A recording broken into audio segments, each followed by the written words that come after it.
Salibonani bathandekayo, siyabingelela ngegama lenkosi osihlanganisile siphinde kona lumnyaka njalo isifundo sesibili. Okhulumayo ngumfundisi Dube, ngizacela engilabo lapha baziveze. Salibonani izihlobo ezithandekayo, samukelana kumnyaka omutsha. Ngithemba senzile izinqumo ezintsha njalo, lezi nqumo ezakomoya ukuthi lo nyaka sizabaduze lenkosi yethu. Mina engikhulumayo ngu-Elder Amos Maforo. Ngiyalibingelela bathandekayo ngegama likaJesu Kristu ozawumasinyana. Siyabonga ukugcinwa ngo-2023. Thixo sengathi angaqhubeka lokho sithungamela. Okhulumayo nguTalent Ncube. Salibonani bathandekayo ngegama lenkosi yethu Jesu. Siyamukelana esifundweni sakuyona le iviki. Okhulumayo ngo-Esimhlanga, asicimezeni sibe lomthandazo singakangeni esifundweni. Baba wethu oyingcwele okhona ekhaya ezulwini, siyabonga ithuba lokuza phambi kobuso bakho. Siyabonga ithuba lokuhlala phansi sikuze ukukhuluma lathi. Sicela uthungamele sona lesi sifundo, oyingcwele asambulela imfihlakalo yobukhulu bakho bese sikwazi ngcono sikuphilele ngoJesu inkosi. Amen. Amen. Siyabonga izihlobo ezithandekayo. Siphakathi kwezifundo ezikhuthaza ukuthembeka kwabantwana bakaThixo njengenceku. Iviki lesikhangela izivumelwano loNkulunkulu azenza labantu bakhe. Ukuthi ukhonapho umlimi ukhangela ukuthi ngomnyaka onalo ube lesivumelwano laye. Nxa kade ulaso usiqinise. Funa ngiqale ngokubuza ukuthi kuyini isivumelwano. Sisize abalaleli lathi lapho ukuthi singene esifundweni siphumele umcabango obambekayo ukuthi sikhuluma isivumelwano sichoni. Mzimhlanga. Isivumelwano mfundisi kuyindlela yokusebenza ndawonye kwabantu ababili kumbe abadlula ababili.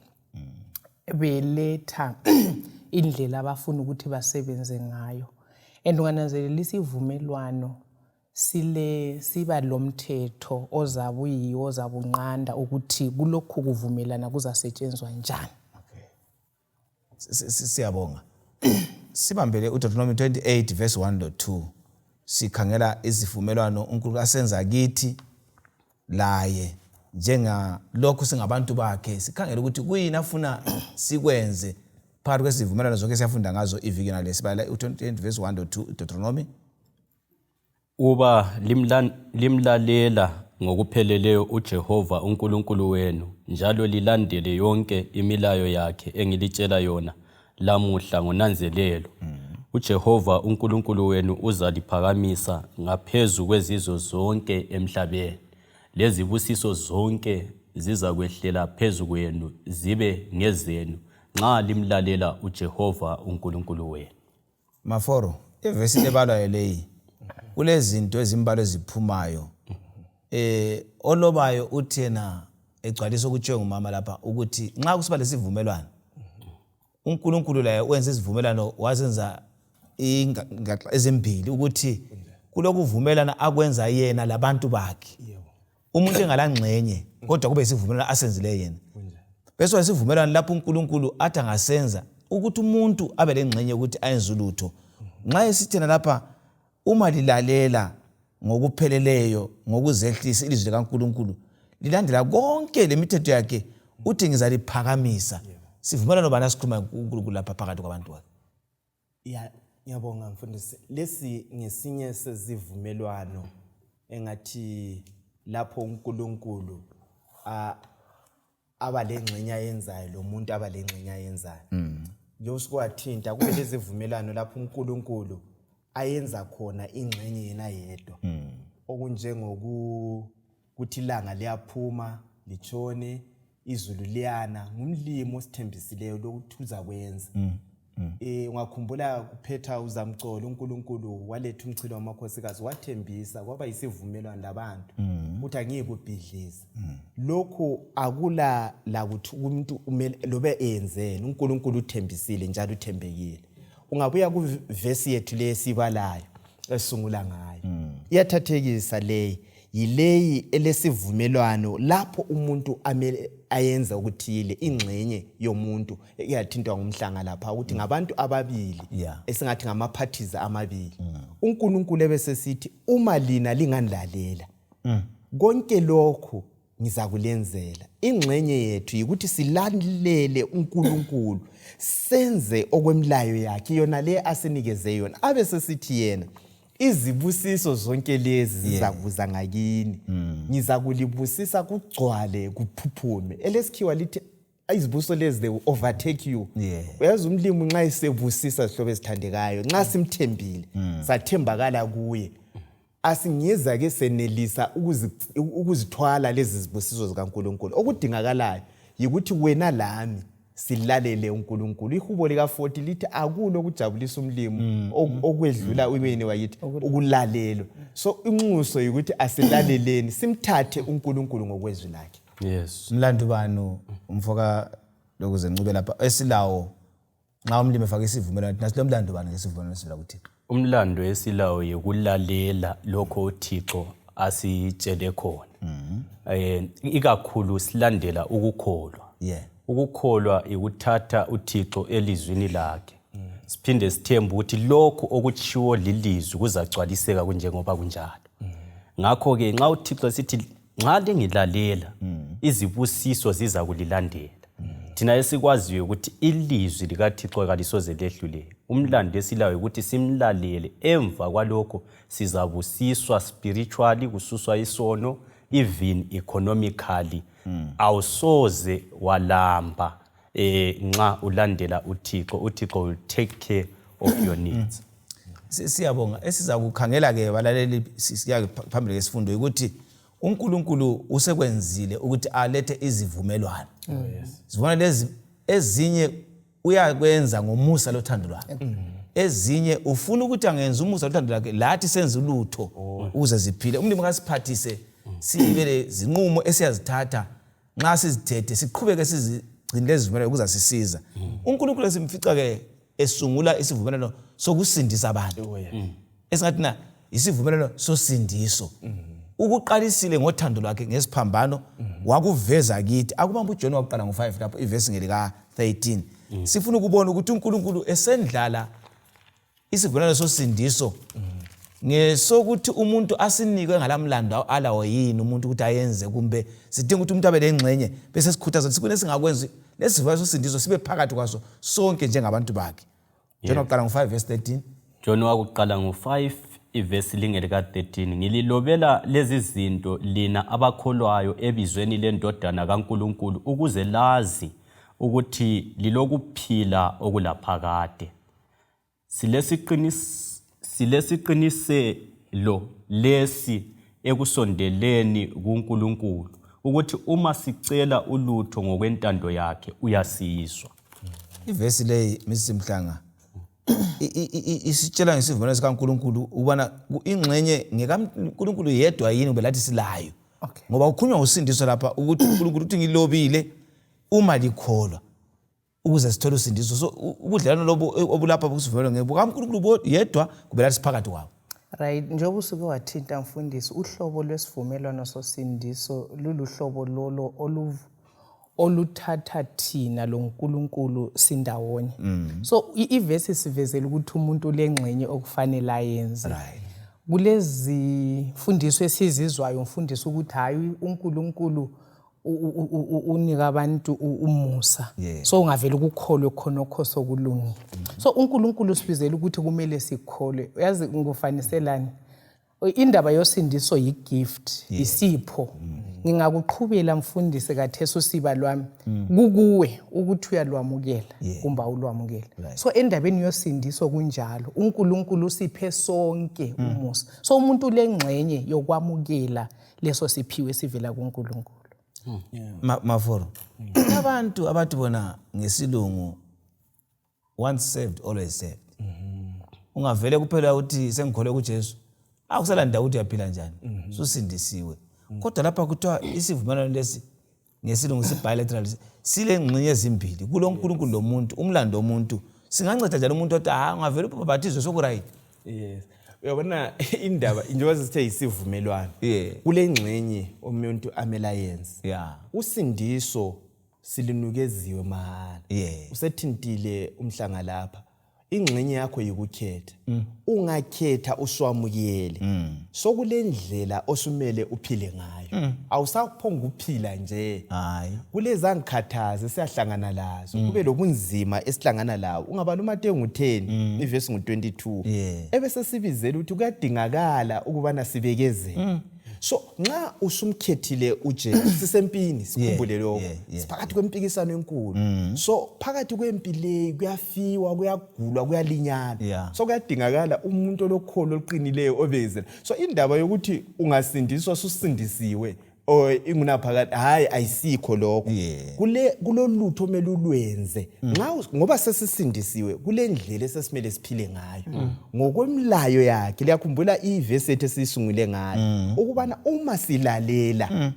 uNkulunkulu imilayo yakhe imithetho yakhe siyenza ngendlela asitshela ngayo siza kuhlala sentendeni esandla sakhe sisiyabonga kakhulu ubuvula uPeter wesibili khona uma for umfundisi ukhuluma ngendaba yokuthi sisempini umpostoli Paul nxa eseyibhala indaba yangikhona ku 2 Timothy chapter 4 uthi yena ulwile ukulwa okuhle kuthi ufanisa inkambo yokuhamba loKristu njenge fight njengokulwa silwisana lesono lokho kulethwa ngumaforo ukuthi kumele impilo yakho ifanane ialign ihambelane lempilo yokukhanya ngoba sibizwe sisuke emnyameni so siyalwisana lezinto ekade zisibophile uNkulunkulu esinqobela so it's a fight akuvumi ukuthi uzilokhu uqhubeka uziphilela ngendlela akade uphila ngayo okunye okusisizayo ukuthi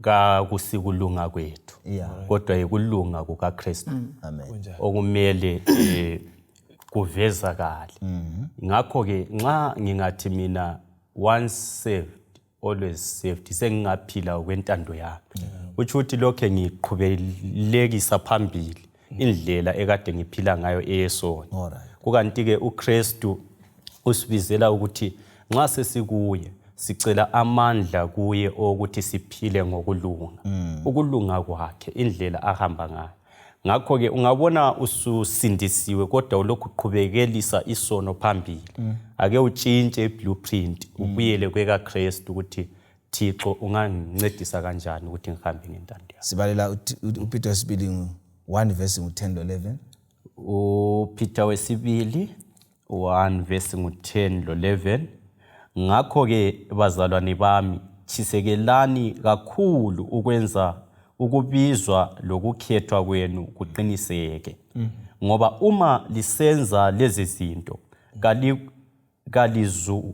kalizukuwa njalo lizakwamukelwa ngokupheleleyo embusweni olaphakade wenkosi lomsindisi wethu uJesu Kristu iyagcwalisa ivesi lapha bazalwane labalaleli ukuthi ungaphenduka wamukele chiseleka ukwenza okuhle phikelela usizwe intshukuntshu usizwe umlando ukhona ukuthi sengingumKristu sengiphila indlela kaNkulunkulu sokumele ngiphile ngendlela yesivumelwano sokuthi uthe ngenzeni khonokho singakwenza usindiso ekugcineni ngolwethu ngoba isivumelwano senziwe umlimi wathi kuvele mina ngesiphambano sengivula amasango osindiso kodwa ngokulalela lokwenza engikutsho selingangena esindisweni lima siphathise balaleli sifunda ukuthi uNkulunkulu izivumelwano senzileyo kalamlando singehle ukuyezulwini yena uwenze konke wachiyela kithi kudinga ukuthi simazi ivesi siqale ngayo ithi uma lilalela umahluko ungaphi phakathi kokulalela lokuzwa ukulalela njengoba kathesi abalaleli ukunyelani lingilalele lingangilalela kuphelele khonapho lingangizwa alright kuphelele khonapho njoba abantu bengizwa kodwa ukulalela yikuthatha istep ngalokhu esengikuzwile okuthi ukuthi nxa sengizwile kumele ngiyenze lokhu engikuzwileyo so uzananzelela ukuthi kathesi even emabandleni ngaba libandla le Sabbath kumbe elingena ngeSunday kumbe njalo. Abantu abanengi bayezwa kodwa kwezinye izikhathi okunzima yekwenza njani yekulalela. Hayi intshumayelo ibe powerful ubechaya undodalwana bazwile but after that bazayenza yini. So yikho kulomahluko khona ukuthi abantu bayezwa kuyadingakala njalo ukuthi balalele bayenze. Singakhangela uDeuteronomy 28 laphana esike sambala verse 1-2 uqhubeke kufika 14 kukhulunywa ngezibusiso umuntu mazithembisa abantu abakhe ukuthi bengenza kanje ngalindlela bazatholani. Ibhuku leli lingani lisikhumbuzo ukuthi selikhohliwe ukuthi uNkulunkulu uvelena ulenzele umusa kudala. Khumbulani ke ukuthi limlalele lenze konke. So nxa sikhangeleke ukuze samukele lezi zibusiso mlando bane silawo njengabantu. Selokhu umlimi usezandlela wazichaya laphana ungazibala sibili ukuthi izulu izakuna axotsha ubudle nxa thina senzeni. Ngicabanga ibuyela khona phana ukuthi thina nxa singalalela silalele senze silandele uJesu lokho afuna sikwenze ngokwentando yakhe. Uyithembisile ukubana liza kuphumelela libe lempila kahle. Lezi vini zenu ziyothela. uNkulunkulu usithembisile kuphela nxa silalela. Ngesinye futhi sezivumelana lezana esile okulendingeko yokuthi uNkulunkulu yenze okuthile lo muntu yenze okuthile. So umuntu mina lawo khangelelwe ukubana silalele uNkulunkulu simlandele singabuzi singaphikisi. Sithathe uNkulunkulu ngokwezwi lakhe. Sibizelwe ukukholwa lapha sihlobo ezithandekayo. Ukuthi uNkulunkulu angathi lokho akudliwa angathi lokho akuthintwa ngokwami sikwenze ngaleyo ndlela singabuzanga siza kuzithola lezi zibusiso. Ungikhumbuza ekuqaleni abazalini bethu okwenza Adam adla isihlahla waphambanisa ukuthi wezwa kasalalelanga kwathi wangathinti wayena ukuthinta wadlule ukuthinteni wakudla. So uNkulunkulu nxa usithina kakumelanga simbuze ngoba nguNkulunkulu vele kangeke simazi umlimi ngaphandle kokuthi simkholwe. Ungabona ukuthi sengimazi umlimi selilingana phela ukuthi ukukholwa akutsho ukukholwa izwi likaNkulunkulu kuyasisiza ukugcina isivumelwano. Ufuna ukukhuluma ngibuyela ekucabangeni kabanzi ukuthi izibusiso lezi lama cases ku conditional and umzekeliso enjayele ukupha ngokuthi nxa ungadla kubi ungaze ukhuleke kanjani ukuthi ube healthy i-result izaba ngumzimba ongekho healthy. Ngoba umlimi uchile ukuthi ukuze ube healthy dlana kuhle. Nxa ungaze ukhuleke kanjani kodwa ama experiment owenzayo elab esenza ukuthi kube lemkhuhlane ethile ungaze ukhuleke kanjani imkhuhlane liyana iyaphuphuma ibe khona. So uThixo lapha uyasisecure ngokuthi kasimlalele elizwini lakhe.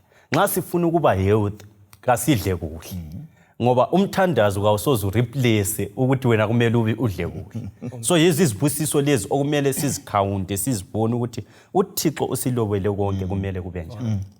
Mina ngibona mfundisi lapha indaba yokukhetha amandla okukhetha. uNkulunkulu ungayifunda lapha isisukusela ku verse 15 siya phansi siletha izithuko. So uNkulunkulu uyathi ukuthi nasi indlela okufanele lihambe ngayo abeseletha lezibusiso zakhona.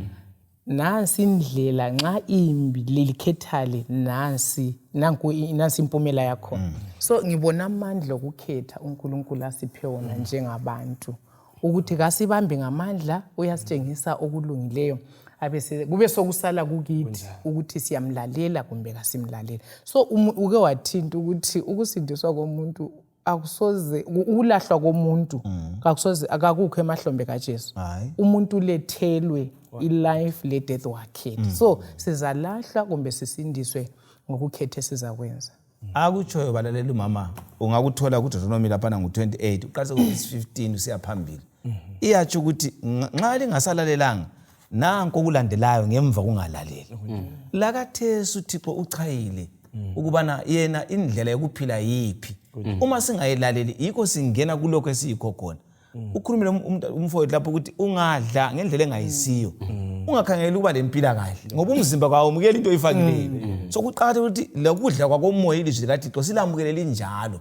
Kuzayenza ukuthi lesi sivumelano sempilweni phakade sisithole ngoba siphile ngendlela efaneleyo. Phakathi sivumelano uNkulunkulu uyaqinisa lapho ukuthi dumisani inkosi empilweni yenu yokukholwa lokukhonza kuzenza limlalele. Akuvula uZaka ngo3 base kuveze ngo3 wecina ku7. uZaka ngo3 ivesi ngelika 3. Akungasuki kuwe loba nini uthando lokuthembeka. Kubophele entanyeni yakho. Ubhale egwalibeni lenhliziyo yakho. Ngalokho uzathandeka uzuze igama elihle emehlweni kaNkulunkulu laphambi kwabantu. Themba kuJehova ngenhliziyo yakho yonke. Ngathembi okwakho ukuzwisisa. Mvume kuzo zonke izindlela zakho. Yena uzaqondisa zonke izindlela zakho. Yeqe kuverse 9 to 10. Verse 9. Dumisa uJehova ngemfuyo yakho, ngezithelo zakho zokuqala zonke. Ngalokho iziphala zakho zizacwala ziphuphume, lezimbiza zakho zewayini zize zichitheke ngewayini elitsha. Nxa silalele balalele lathi esila. uNkulunkulu uyakhuluma la.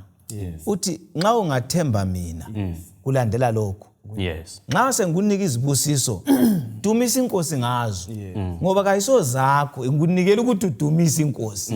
Athi ungenze njalo lezi phala zakho ziyaphuphuma ngamabele. Kuyini esiphuma la kumizimhlaka la? Esiphuma lapho mfundisi ukuthi uNkulunkulu ilizwi lonke liphuma emlonyeni wakhe liqinisile. Uma iBheri ngo6 verse ngo18 yayithanda ithi akuvumi ukuthi uNkulunkulu aphosise. So i-challenge esilayo nje amaKristu ikhona lapha ekuthembeni uNkulunkulu. Ngoba nxa uNkulunkulu esithi simdumise ngokokuqala la ngakho konke singane siyesaba ukuthi akulashuwa ukuthi nxa lokhu ngakuhambisa izinto zami ziyasala zingasayenele. Ikanti uNkulunkulu okokuqala kwakho konke nguye oyabevele efake lezo zinto lazo sosithi kaseneli zivele zafakwa uNkulunkulu esandleni sakho.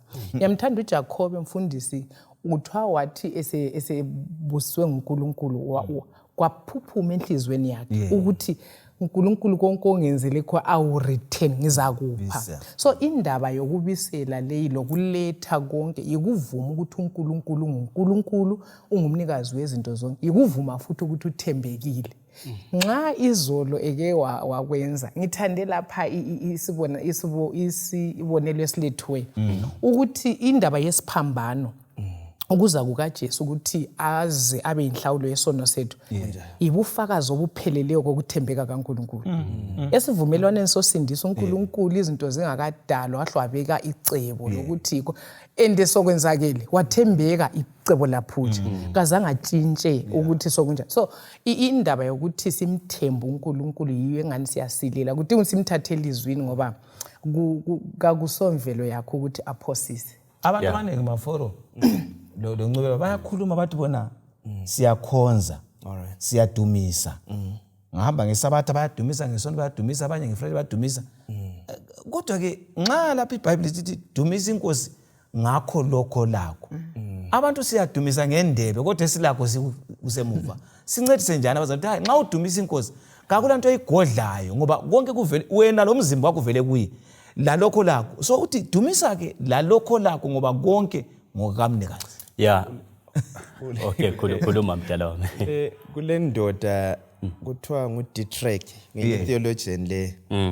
Uthe kubeka uthi nxa umlimi ebiza indoda uyibizela ukuthi izokufa. Uyibiza lemfuyo yayo yonke. Nxa ubizwa ncube ubuya lemota yakho. Dube ubuya lamadonki akho. Konke olakho, imfuyo yakho, insimi yakho, mhlanga iyabuya izosebenzela uNkulunkulu. Awubuyi uchiye okunye kuthile. Okwesibili, uAbraham uzakhumbula esiyanikela indodana yakhe. Uthe khuluma sebefikile eMoriya. uthi zwanini izinceku mina lo mfana sesiqansa endabeni sesiyakhonza. Sesiyakhonza ngani. Angisakhumbula ukuthi wayesiyakwenzela. Wayesiyanikela. Kodwa uthi mina lo mfana sesiyakhonza. Nyanga indaba yokuletha konke kuNkulunkulu kumbe imfuyo yakho increase yakho kuNkulunkulu yikukhonza. Right. Ukukhonza kwethu akuphelelanga inzuzo yethu ingekho. Mvumelani ngisho lokho nxa sesiyakhonza ungabona ingcebe ethi idlula kumbe isitsha sifakwe phambili ngendlela yako Israel ababesenza ngayo. Wena ungayifika khona phana.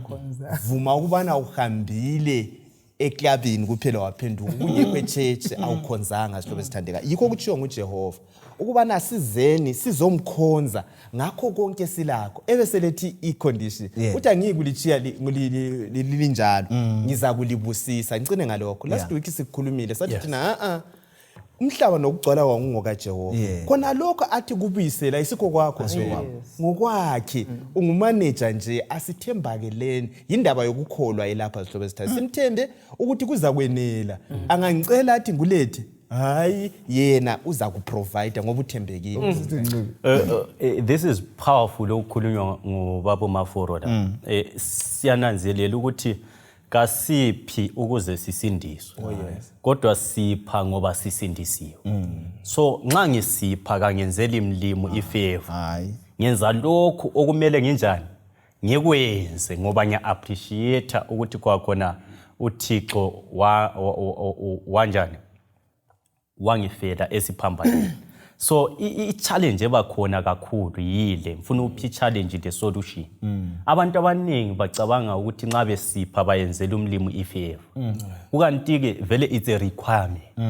Lokho okumele mina ngikwenze. Kube sokubuya ku side lokuthi bathandekayo kunzima ukupha inkomo. Uphonga ukuthi from nowhere nansi ngiyayipha. Ungazange ube le change engqondweni because it's a battle of the mind. Abantu abaningi baya struggle nxa sokubuyile. Ngake ngenza enye i-certificate ye-personal money management. I-problem ebakhona ukuthi abantu baqala ukuplana imali isibuyile. Kulokuthi baplane ingakabuyi. Uyabona nxa imali isikhona ama-expenses isikhathi eziningi ayakhwela. Ubusubona ingani ungakhipha usala usugubekile. Kukanti-ke okwenza ukuthi abantu abaningi bakhiphe yikuthi ukhumbule number 1 ukuthi bengingelakho. Inkomo lezi esezingu-10 bezingekho. Nxa ufuna uku-appreciate kuhle ukusila qala ugule. Ungaqala ugule nxa ususilile uza appreciate ukuthi yazi ukusila kumnandi ngoba uke wagula. So nxa ufuna ukubonga kuhle umlimo zwisisa ukuthi kwakhona wena ubusulahlekile. Icebo lesindiso labe livumbulula ekade livele likhona. Wabe ulifakelwa etafuleni. Kade sinxa usulamukela sokukusilisa. So lenkomo lezi ubungelazo. Akuzihlole ukuthi kambe nxa ungathi usala lazo kunjalo. Usala leyo 1 kumbe lezi 2 zife zonke.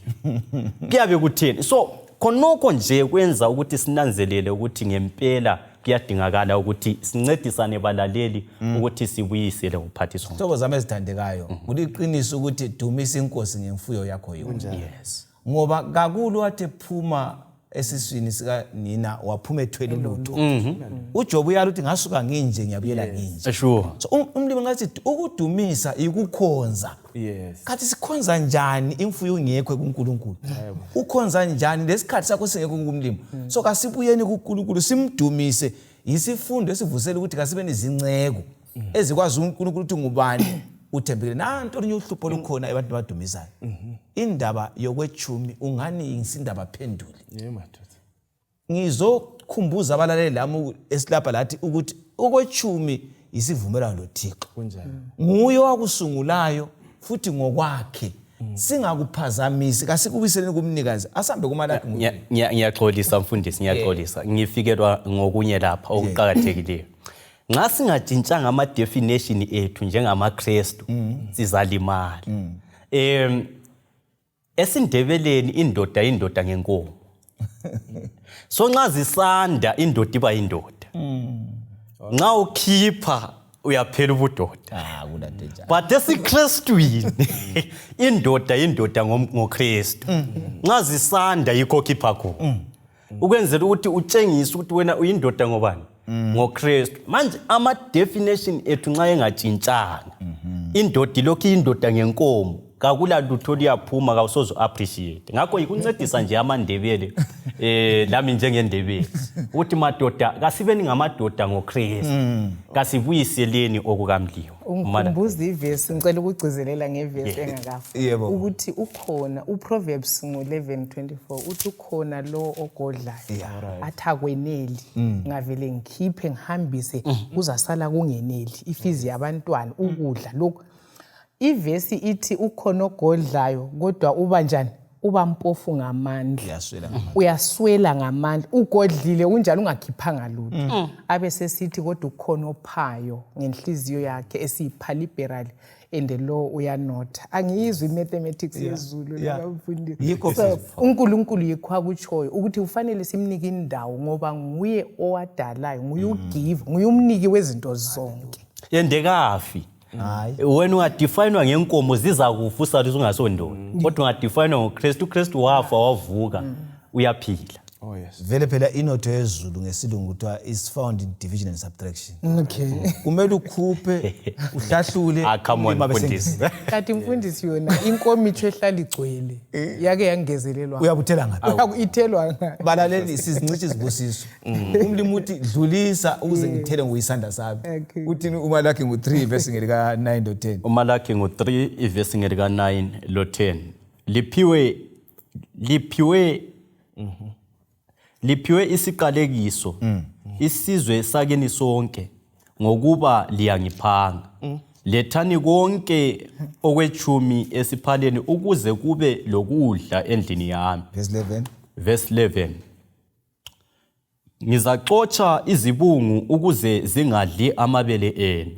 Lamavini emasimini enu kawaye kukhithika izithelo zawo. Kutsho uJehova uSomandla. Nasi isivumelwano. Yes. I-contract. Limuthi zwanini? Okwechumi isivumelwano sami lani. Nxa lingaletha kimi okwechumi ngizalinika uthango lwemfuyo yenu. Izagcinakala. Kathi manje nxa sesikugcina uthango lwakho luyavela nga. Sibuya sikhale kodwa kuyithi esidlayo uthango lwakhona. Hayi balaleli angazi ukuthini. Yeah. Khuluma mdala wami, khuluma. Indaba lapha. Indaba yokwechumi yiyo eveza ubuNkulunkulu bukaNkulunkulu. Hallelujah. Ungabona usidlo kwechumi uthi wena uNkulunkulu. Yes. Kudliwa uNkulunkulu kulamandla lokho. Usuthethe indawo kaNkulunkulu. Uhlezi esihlalweni sakhe. Yikho ethi yena wozani phendukani yimi ukuze mphenduke yena. Ngoba nxa kade ukudla akasekho kuwe uNkulunkulu la usuhlele esihlalweni sikaJehova sunguNkulunkulu wena. So sihlobo sithandekayo indaba yokwechumi yisivumelwano esisenze aqalisa ngamanje. Hayi. Sisengadeni yase-Edeni uNkulunkulu wayefake isihlahla. Isihlahla sasifakwe njengokwechumi ukubana lingasithinti, lingasidli. Ngokwechumi kukaNkulunkulu isihlahla sokwazi okuhle lokubi. Umuntu angamelanga ukuthinte lokho. Kwathi ngokuwa komuntu uNkulunkulu wasefaka yena indaba yokwechumi okwechumi ukubana kuveze ukubana kube yi-test efana laleyana kade sengadini kutestwa i-loyalty yomuntu ukuthi uyalalela yena. Yikho libone sithe sixoxa lapha siveza ukuthi indaba yokukholwa uyakholwa yini. Vele uzananza ukuthi $100 yakho vela ayikwayo. Umlimi nangu sesithi khipha $10 kube yi-90. Khipha iminikelo isala kuyi-80 kumbe kusale but akutsho ukuthi kholwa mina loba ingasali $70. I$70 ekhitshelwe kwechumi izathenga okunengi ukudlula i100 liyana. uNkulunkulu izihlobo ezithandekayo uthembekile. Maybe mfundisi ulendatshana leyana okwabelana lathi sikwenye seminar laphana yabantu abake babuzwa ukubana ngubani ongafakaza ukubana kumbe ngayitsho ukuthi okwathembakala umlimi wangambosisi. Ungayibeka ngendlela. Balaleli ukuthembeka kuNkulunkulu kuyisibo sesikhulu. uDavid la yasho lokho ngathathelwa yingwe angikabona umuntu okaThixo ofa ngendlala. It's true. Othi nginike emfitshane leyaninde. Kulomama owafunda ukuthembeka. Elizweni engikulo leZimbabwe.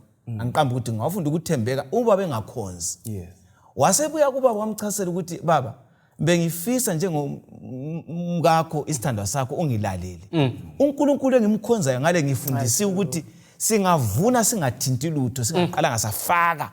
Oh yes. Okwakho kwesitheni. Ubaba wathi yenza ke sibone sebevunile wabala 10 ubaba donsisa kaye 10 wathi sola thwa ngokwechumi aya ngaphi aye church bayabe bathengise imali ye church kubuyi receipt ukuthi kayidlwanga ngubani church ingene kumfundankulu yonke ye church ukuthi isetshenziswe. Ubaba wakuzwisa ubaba ezinatheli lo mnyaka evumile indlovu ezazihlupha kazidlanga zazi kuyazima ekuzinesa egedini lensimi zihambe zilandele uthango ngikhuluma into enza khona beZimbabwe zidlule ziyekudla komakhelwane. Umakhelwane wakhathaza ukuthi ngicela umuthi onawo wathi angila muthi umuntu ngumfazi echechi yakhe wabiza ubaba lana futhi wabuya wenza njalo la futhi umnyaka olandelayo zeqe insimi ezimbili. Isigaba safunda ukuthi okwechumi luthango. Bathandekayo sicela ukunxusa ukuthi wona lumnyaka ngakuhlale phansi lembuli yakho lawe uthi inkosi ngicela ukuthembeka ukukhona nxa kunzima mfake endaweni yakho umlimi uza kunika amandla okukholwa. Inkosi isize okwechumi icontract eqhakathekileyo. Mfundisi into ethuntu ngumaforo iyethusa eyokuthi ifanana indaba yokwechumi ifana lesihlahla. Ukuthi ayithintwa. Sibaningi kade singabuzwa lapha ukuthi wena usendaweni kaAdam. Ashona uthethe ucawa ukuthi uAdam wasidla nje wasenza and siyathetha sithi Adam nguye wasi ucabanga ukuthi ngawa usendaweni kaAdam wawuzalalela kangela ukuthi okwechumi sikudla njani and esicabanga ukuthi siza will get away with it but ngifuna ukufithizela la indaba yokwechumi mfundisi ibudlelwano besidalwa lomdali. Singakuzwisisa ukuthi ikuvuma ukuthi uNkulunkulu ngubani simnika indawo yakhe. So ukuba ngumKristu ongabiselo kwechumi uyala unguNkulunkulu wakho wena. You are your own God. So uNkulunkulu asibizela kikho nxa isithi silethe vela simenzela ifavor ngoba kuSpsalms 50 verse 12 uthe ngabe nilambile vebenza kutshela yini wena ulani and uthinta indaba leyana mfundisi ukuthi akulamuntu okwathwa amhlophe wabuye fumbethu lutho. uJobe wakuzwisisa wayelobudlelwano obuclose loNkulunkulu. So kufuna ubudlelwano obunjalo obuzazwisisa ukuthi mina ngingubani endangilalo angilalo okunye umuntu nxa isiletha angathi letha ungalalutho. hayi uNkulunkulu yakasebusisile ukuthi lethanini ngapha. Exactly. uNkulunkulu kavuma ukuthi siphe lokho esingelayo.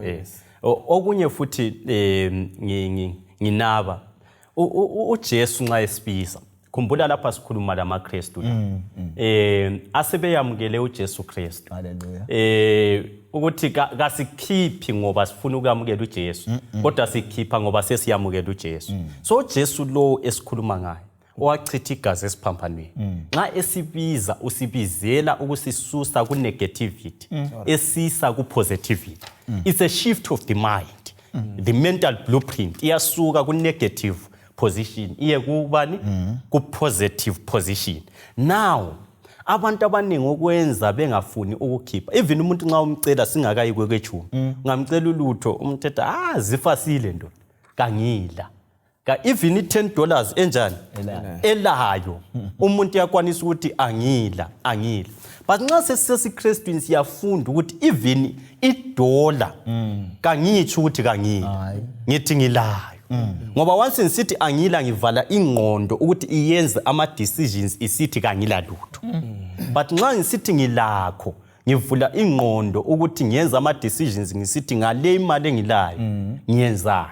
So kwenza abantu bengakhiphi bathi kabala mali sithi kasila mali kodwa imali silayo $1 kusiya lapho okumele siye khona. Balaleli nababukeli ngicela umlimi asisize. uNkulunkulu kugwalo elithi stewardship. Council on Stewardship ipage 75.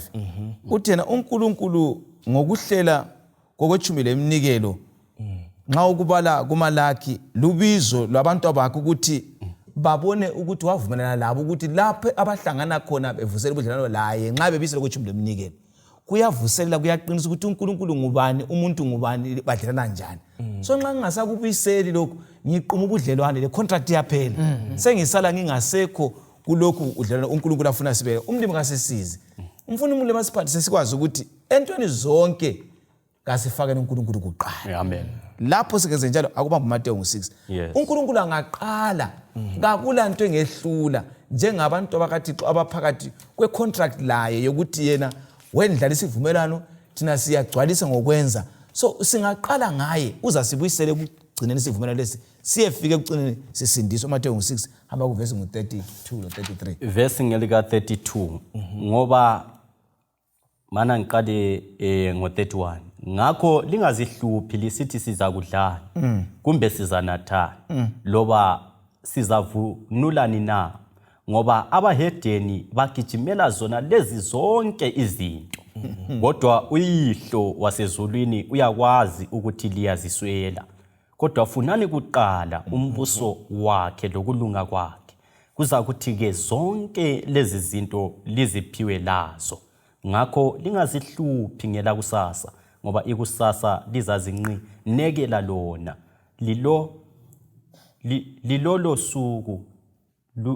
yilolo suku lulohlupho lwalo olulwaneleyo. Balaleli lababukeli iBhayibheli lithi lona umuntu ozihluphayo azakhohlwa umlimo umuyedeni. Kunjani?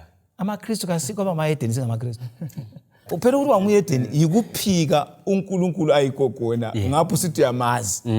Ngoba lo othi ngiyamazi engagcini yakhe umqambo wamanga. So kuthiwa lingamayedeni uma likhathazeka lize lithatha indawo kaMlimi liyisuse ngenxa yokuthi umuntu uyakhathazeka ngokuthi isikhufiza esakwani abe sikhupha umlimi adla imali kwethu. Yes. Ukhathazeka ngokuthi indlala isihlupha uthi uncisha umuntu isawude libabayo usingamnika lamli yaphela. Yikuba ngumuyedeni uhlabela ingoma ngezulu. Yebo. Hayi. Ihlo kahle.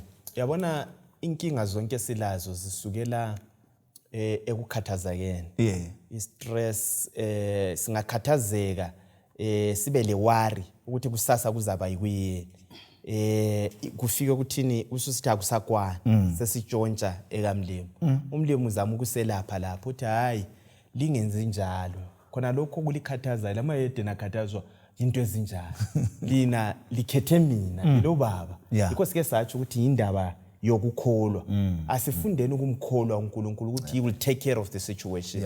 Sikuse konke kuye. Kule khubo lika number 100 lithi lona siyalahla ukuthula ngokungamnaki kwethu. Kunjani? So asikuseni kumlimi konke sikugiqele kuye. Ebese sithi yena funani kuqala. Yinto eqhakathekileyo. Umbuso wani wezulu. Konke lokhu kuza kunjani? Kuza kulandela. Sihlobo esithandekayo ukwathinta umhlanga uthi lokho aqambi manga lo. Ake simzameni. Sifune kuqala sincerely, genuine. Ngoba okunye kwakhona okunye kwethu kwakhona kubuya kugwananga vele iphathi ngama donation esiwasa kumlimo. Bese sithi hayi umlimo mina kambwesisa wena wenze njani? Ake sizame iformula le. Akula owake wathembakala kumlimo wangabusiswa. Hayi akuvoni. Yikho umhlabeni la ethi hayi count your blessings nende. Uyakuvula amehlo uzenelisa ukuwabala. Ngabe ngela moda kodwa nizawubala ama blessings hayi umlimo ungenzele kanje. Ngabe ngelawo umendo ngizawubala ama blessings. Ngabe ngilabo abantwana ngizawubala ama blessings. So umlimi uthembekile isihlobo esithandeka. Ukuthi iproblem esilayo umfundisi Dube. Ukuthi indlela esinterpreta ngayo Ncube izibusiso zikamlimi.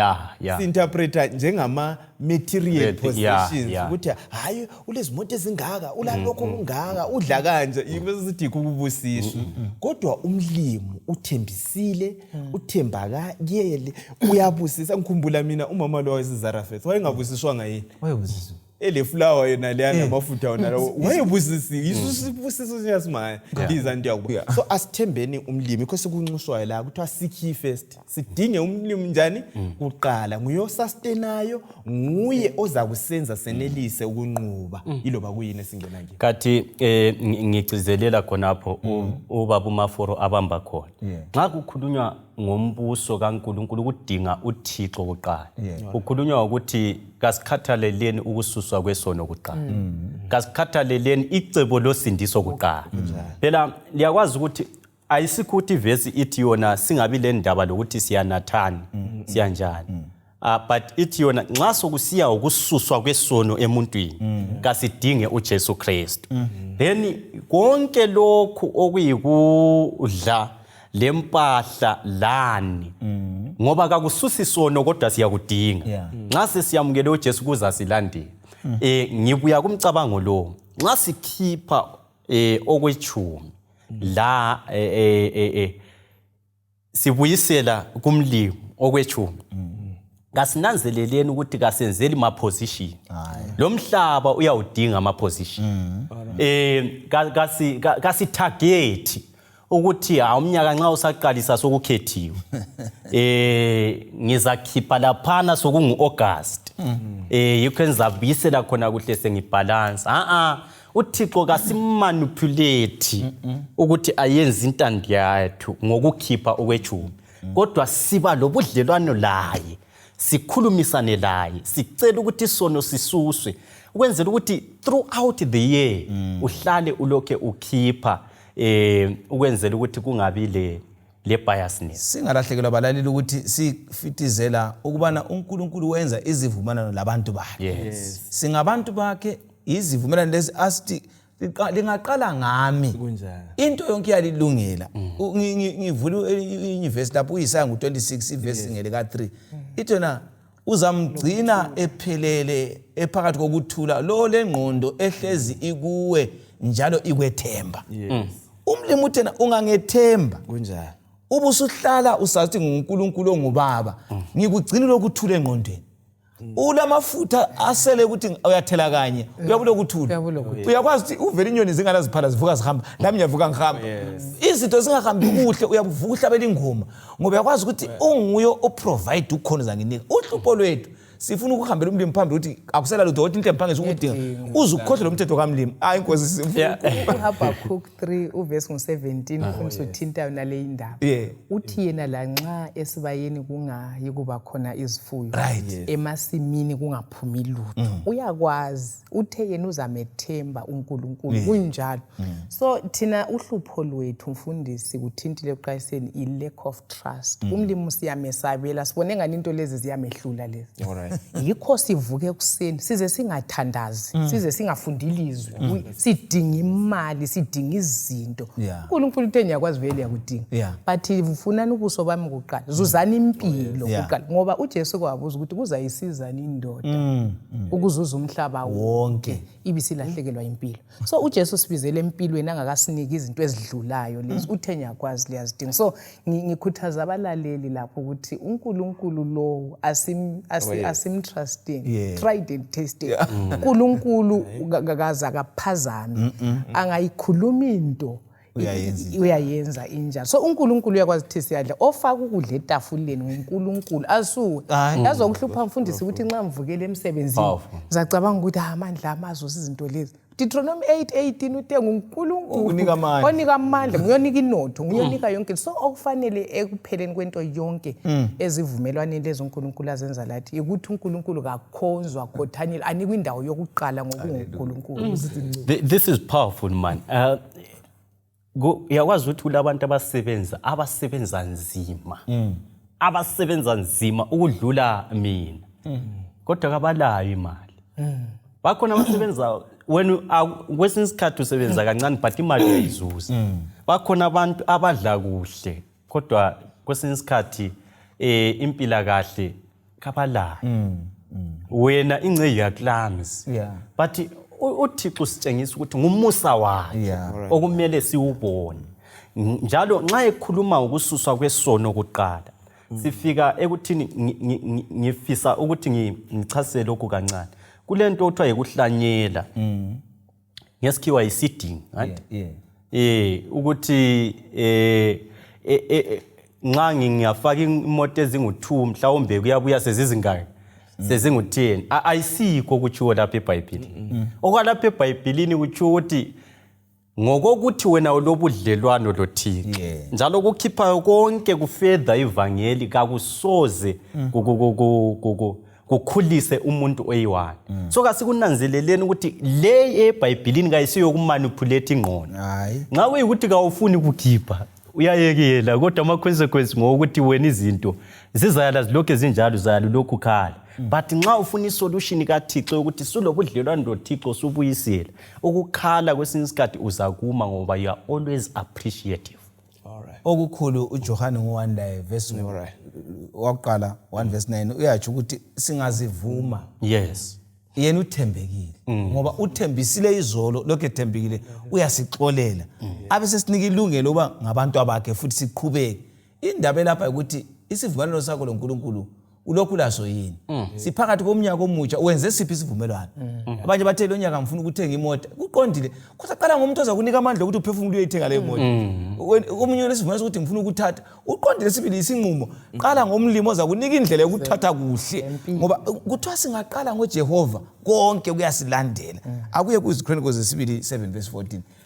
Into eqhakathekile balaleli kwazi ukuthi izivumelwano zonke umlimi azenzileyo yena lokho ethembekile umelele thina usigcwalise ngokuthembeka. Ezinye usinika singalanto siyayenza izulu liyana khathe sidlule kuCovid usigcinile uthe ngoba uzasigcina asimbonge nini bese sidumisa ngokumkhonza ngakho konke silakho siyabe sigcwalisa ubunceku obuqotho obuthembekileyo. Ulomunye ndoda ngathi nguEffortel uveve uthiwa nguZibusiso umkandla. Ndoda lwana wathatha abanye abantwana waphonga ukuthi ngicela ukuthi libonge elikwenzele abazali benu sukela libancane ukuze ufike la. Bakhala bebonga kuphela. Athi kutsho ukuthi abantu into esingelayo kwesinye isikhathi kuke sithatha ithuba sibonga uyilonde soyimbali yakho lokhu ubonga umlimo so lokhu ubonga uyathi usiyaqeda uyakhipha kuphela. Hallelujah. Asikaze sibonga. Isifundo sesibili 7 verse 14. Verse 14 ithi yona nxa abantu bami ababizwa ngebizo lami bezazithoba bakhuleke badinge ubuso bami njalo bachiye izindlela zabo ezimbi kulapho ngizakuzwa khona ngisezulwini ngithethelele izono zabo njalo ngiphephise ilizwe labo. Angazi bebalaleli siyezwa lapho uthi umlimi uthini uthi uNkulunkulu ukuze ngilixolele ukuze ngesule izono ngiligcine linakhulumani lami.